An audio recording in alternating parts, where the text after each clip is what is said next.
From the keyboard to the boardroom, this is the Business of Esports Minute.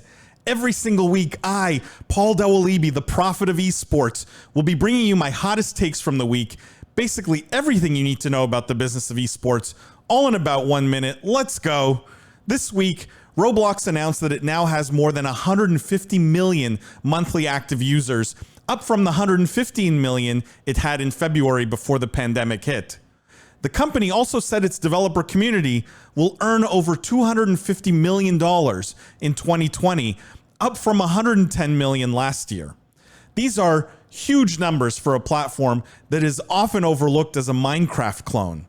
In reality, Roblox has a more robust community of 345,000 developers who are building games and content for the platform. With funding from premier VCs like Andreessen Horowitz, Roblox is definitely a company to watch. Vindex, the company that raised a $60 million Series A last year, has finally made a move with the acquisition of the Belong Gaming Arena's brand and IP. You heard that right.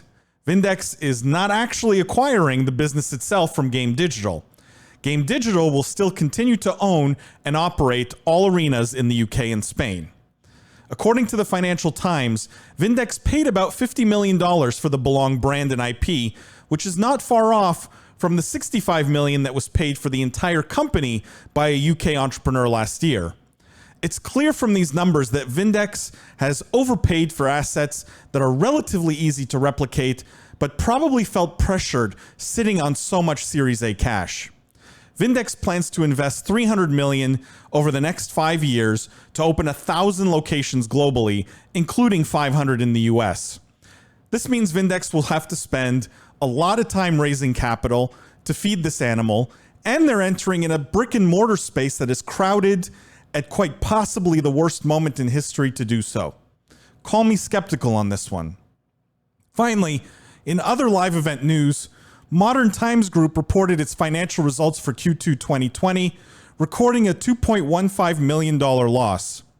Modern Times Group owns the ESL and Dreamhack brands, and while they have tried to move events online, it's no surprise that this business has suffered during the pandemic. The bigger question is, what is the future of third-party tournament organizers? The franchise leagues and an increasing number of developers are taking on event production themselves. And while ESL and Dreamhack are known brands, their product has not been innovative in recent years and is relatively easy to replicate, which means it will surely experience margin pressure in the future.